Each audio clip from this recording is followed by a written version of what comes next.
Question is that the bill be now read a second time. The member for Mirrabooka. Okay. Thank you, Acting Speaker. I'm very pleased to join those who are this evening and last week rising to speak in support of this bill, the Railway METRONET Amendment Bill 2022. And I am excited to speak about this, as others have been before me, because I think we all recognise that this bill speaks to significant work that this government is doing to transform our public transport network in Western Australia. And this bill in particular deals with upgrades to the Armidale line, the Byford extension and the Coburn, the Thornley-Coburn link. Others before me have talked about the specific provisions, but I guess in my time that I had available this evening, I wanted to do a few things. And first amongst those was really to congratulate the government and the minister for the work that they have done, both in terms of this particular bill, but on the work that's been undertaken more broadly to build a modern rail network, a modern public transport network for our city. And as others have said before me, quite rightly, this is something that the Liberals and the Nationals have never achieved, and it's inconceivable, in fact, that they could ever achieve it. So it's Labor governments, Acting Speaker, that are the ones who are able to deliver for the people of Western Australia secure, accessible and affordable public transport, not just for West Australians today, but for those that come after us. So this is a transformative project that the Minister and the government's involved in. It will leave generations of Western Australia much better off, particularly as we contemplate this bill, those on the Armidale line, but indeed people right around the Perth metropolitan area and indeed throughout the state, because there is a collective social benefit that comes from having a modern public transport system. So there is a suite of projects that are transforming our suburbs, transforming our communities and indeed, as I said, transforming our state.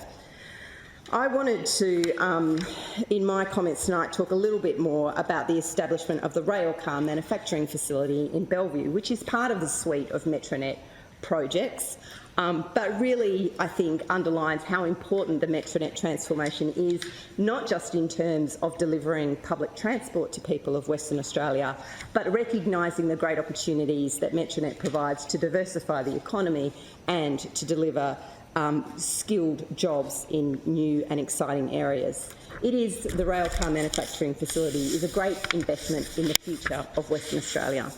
Not just the future of public transport by making our rail cars here, but it also points to a future in manufacturing and, importantly, a future of secure, well-paid and highly skilled jobs. Members, we're probably well familiar with the railcar manufacturing facility in Bellevue. It was announced in March 2020 and officially opened in June last year, and I know that many of us are greatly excited to see that first railcar roll off the assembly line. The government's ordered 246 METRONET railcars as well as 6 Australind railcars in the biggest order of railcars in Western Australia's history, a $1.25 billion contract. And those are cars that will not just be built here in Western Australia, but they will be tested and they'll be maintained right here in WA, creating thousands of local jobs, many directly in the facility, but many indirect jobs as well. And I think this is really exciting because we know that manufacturing provides highly skilled, long-term jobs for people. And that these are the kinds of jobs that we need in a modern, high-tech manufacturing economy. These are the kind of jobs we want to create if indeed we want to diversify our economy and build something that will provide a lasting legacy to the people of Western Australia. I think one of the outstanding achievements of this government has been the commitment to creating jobs and to a commitment to creating good jobs. So it's well understood that this is a government that's always put jobs as the #1 priority.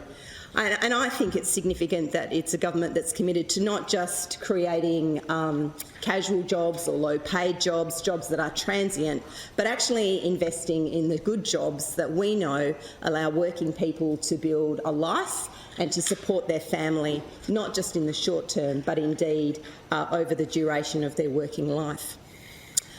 Just last week, we saw the labour market figures that were out, showing that WA has got the highest labour market participation in history. And over 152,000 jobs have now been created since the McGowan government was elected in 2017. So a track record of creating jobs and encouraging participation in our labour market. The railcar facility in Bellevue will go one step further than just create jobs, because it's also going to have links with the local TAFE Trades Training Centre to ensure that we're training up the next generation of workers with the skills not just that the Bellevue railcar manufacturing facility will need, but indeed that other manufacturing facilities can use in the future. And this link between training and skilled jobs and providing pathways for people into long-term skilled employment is a key success indicator for the economy, but it is critically important to working people who rely on those kinds of skilled jobs to build, as I said earlier, their lives and their livelihoods. Now, I did want to quote my dad. You know, there's much words of wisdom that comes from one's father, but I remember as a young person he always would say to me, we need to build things here. We need to build things in Australia, he'd say. And he understood that by building things we can create that successful first world economy that we need. That Australia, and Western Australia in particular, should always have a vision of not just digging up mineral wealth and exporting it, and not just selling our agricultural produce to the world, but in fact to transforming those products into something even better. And I think that understanding about how we can aspire to be a sophisticated and successful, high-skill, high-waged economy is something that underpins the work of this government. So the railcar manufacturing facility will help us to build that modern, diversified economy. So it'll be good for working people and their families, good for our economy, and it will help to develop a basis of those essential manufacturing skills, which will be good for that facility, but indeed good for anyone who wants to engage in manufacturing and high-tech jobs here in Western Australia. Now, I, for one, am very excited about the prospects for manufacturing. It's changing rapidly. It's no longer an industry that has its basis in the kind of heavy, large-scale manufacturing that we often imagine. Car manufacturing, I think, is something that regularly comes to mind. But new technologies like robotics and 3D printing are transforming how we can manufacture goods, making sure that we can have manufacturing that is more nimble, that's able to be done on a smaller scale, and able to respond much more quickly to consumer demand. So I think the future for manufacturing is potentially very bright, as long as we're able to adapt to the new set of circumstances in which it will be conducted. And I think it's perfectly suited in smaller places like Western Australia to be able to respond to those new opportunities and take advantage of them where we can. But for that to succeed, we need governments to lead the way. We need governments that are prepared to invest and governments that are prepared to support new operators to get started. We need governments that will speak of a vision about how we can have those kinds of different industries in our diversified economy. And that's what we've got in the McGowan Labor government, and I'm very pleased to be a part of a government that's able to imagine our economy in those more diversified ways. And so it is, I think, worth noting that as a result of the government's commitment to building rail cars here, that Rio Tinto has now announced in October of last year that they would follow the lead and also seek to have their rail cars manufactured here locally in Western Australia. So rail cars that are currently manufactured in China. Their initial tenders for 50 iron ore rail cars and then another 10 every year for the next 5 years. And I want to take the opportunity to congratulate them for making that significant investment in our state. I think it's a really great announcement because you only have to visit the Pilbara to understand how many rail cars we use in Western Australia. If you've ever seen the massive iron ore trains carrying our iron ore to ports, you'll understand that there is literally hundreds of rail cars in the Pilbara. So to be able to manufacture them here is an exciting and important development, the first time that will happen. So I think there's much to applaud in that decision. Now, one of the reasons I'm particularly pleased about the Bellevue railcar facility and the investment of Rio Tinto is that for the people that I represent in my electorate of Mirrabooka, it gives them access to these skilled, well-paid jobs near where they live. And while it's great that we have the manufacturing hub of Kwinana south of the river, in Kwinana, it is important to create jobs in a variety of locations around the metropolitan area. And for the people that I represent, Bellevue is an important location that will allow them to have access to those jobs. Now, I couldn't let the opportunity go past talking about railways and manufacturing without reflecting on the long list of failures, really, of Liberal national governments in this area. And it is impossible to forget, and we shouldn't forget, because I think it is important to remember that it is Labor governments that deliver public transport for the people of Western Australia, despite the long list of broken promises from those opposite. It is, of course, impossible to think about public transport without reflecting on the terrible broken promises to the people of Ellenbrook to build a train line for them. I'm sure the Minister will be able to enlighten me, but was it 1, 2, 3 promises, 4 promises to build the Ellenbrook line? Promised over and over again, never delivered a single centimetre of rail line for the poor people of Ellenbrook. In my electorate of Mirrabooka, many remember the commitment that was given to build Max Light Rail. And I know the member from Mount Lawley spoke about this as well in his contribution.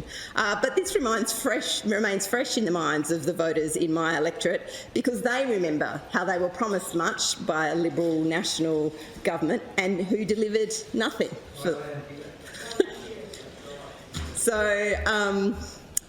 Now, the history of it is notorious. It was promised at the end of 2012 and was one of the key election commitments in the 2013 election. And as I say, particularly for the people in Mirrabooka, they were paying attention to that announcement. So they were certainly paying attention 9 months later when it was shelved. The project was shelved for, I believe it was 3 years. So having barely got started on their term of government, they kicked it off beyond the next election. And then it was delayed again, Acting Speaker, in 2016, delayed for another 3 years. But it is worth reporting and recording that reportedly the former government did spend about $28 million on that project, not on rail cars and not on laying a single centimetre of rail, but on apparently communications advice, an engagement survey and strategic advice. So I think it is fair to say it delivered nothing for the people of Mirrabooka, despite a long list of promises that they would indeed build rail for them. Now, I do also think while we're talking about manufacturing, it's important to reflect on the former government's lack of performance in this area too. And particularly during the last mining boom, which was during the term of the Liberal National Government, when we had record amount of development and construction happening in the northwest of our state, when there was massive projects being built and massive developments being undertaken. What was happening in the workshops of Kwinana when all this work was going on? Nothing. The workshops and the manufacturers of Kwinana were crying out for work during one of the biggest booms that we had experienced in this state. But there was nothing delivered for those people, and there was nothing delivered for working people. But instead, the Liberal and National government of the time allowed that work to be done offshore. And shamefully, during this time, young people, particularly young people in Kwinana, remained unemployed. So youth unemployment in Kwinana at the time was stubbornly high. So when we could have and we should have been employing record numbers of young people into apprenticeships and other training opportunities, we weren't. In fact, our manufacturing work was being done elsewhere. And again, I think it's important to contrast the work this government's done to ensure that that kind of thing doesn't happen again by doing things like passing the Jobs Act and by doing things like investing in the manufacturing facility at Bellevue. Members, the long-term benefits of economic booms don't just happen by accident. It requires deliberate strategies and deliberate policies if we're going to diversify the economy, make it more robust and leave a long-term legacy of the economic booms that we encounter. Now, I also couldn't help but spend some time looking at the performance of other states in respect of their public transport needs, and particularly, again, the performance of the Liberal and national governments in this area. So it is worth noting that in New South Wales, the Liberal national government in that state were in the news in 2018 because they ordered $2 billion worth of new trains built in South Korea that were too wide to fit through the train tunnels.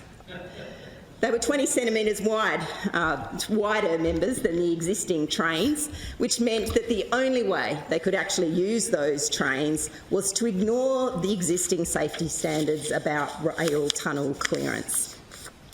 It was the same government members, the same Liberal government in New South Wales, they seemingly have an ongoing problem with these kinds of things, who reportedly ordered 10 new ferries, which were too big to fit under the bridges of the Parramatta River. So they were open-aired on top, and it required people to clear the top deck as the bridges approached, so that people wouldn't be sort of knocked off the top. So again, these were built overseas in Indonesia.